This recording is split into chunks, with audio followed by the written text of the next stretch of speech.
The Lord said to Moses, "Command the Israelites to send away from the camp anyone who has a defiling skin disease, or a discharge of any kind, or who is ceremonially unclean because of a dead body. Send away male and female alike. Send them outside the camp, so they will not defile their camp, where I dwell among them." The Israelites did so. They sent them outside the camp. They did just as the Lord had instructed Moses. The Lord said to Moses, "Say to the Israelites, any man or woman who wrongs another in any way, and so is unfaithful to the Lord, is guilty, and must confess the sin they have committed. They must make full restitution for the wrong they have done. Add a fifth of the value to it, and give it all to the person they have wronged. But if that person has no close relative to whom restitution can be made for the wrong, the restitution belongs to the Lord, and must be given to the priest, along with the ram, with which atonement is made for the wrongdoer.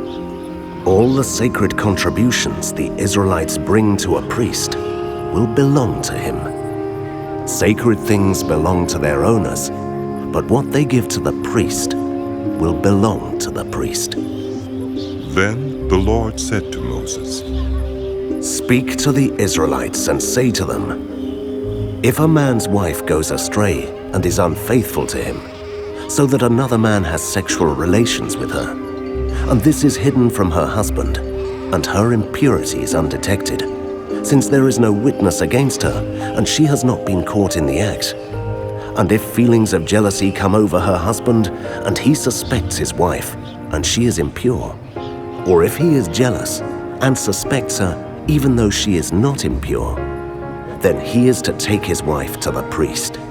He must also take an offering of 1/10 of an ephah of barley flour on her behalf. He must not pour olive oil on it or put incense on it, because it is a grain offering for jealousy, a reminder offering to draw attention to wrongdoing. The priest shall bring her and have her stand before the Lord. Then he shall take some holy water in a clay jar and put some dust from the tabernacle floor into the water.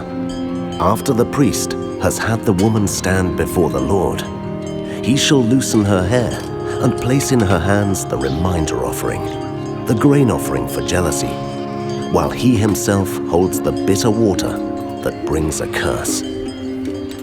Then the priest shall put the woman under oath and say to her, if no other man has had sexual relations with you, and you have not gone astray and become impure while married to your husband, may this bitter water that brings a curse not harm you.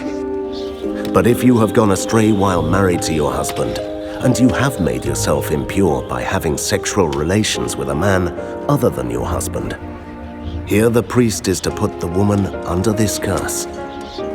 May the Lord cause you to become a curse among your people when he makes your womb miscarry and your abdomen swell. May this water that brings a curse enter your body so that your abdomen swells or your womb miscarries. Then the woman is to say, Amen. So be it.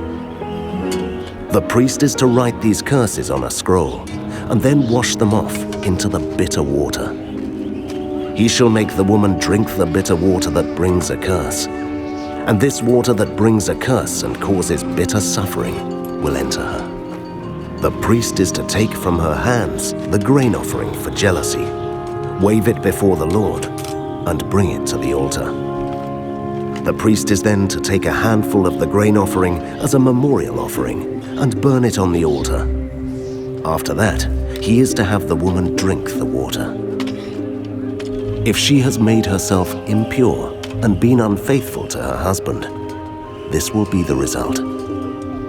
When she is made to drink the water that brings a curse and causes bitter suffering, it will enter her. Her abdomen will swell, and her womb will miscarry, and she will become a curse. If, however, the woman has not made herself impure, but is clean, she will be cleared of guilt and will be able to have children.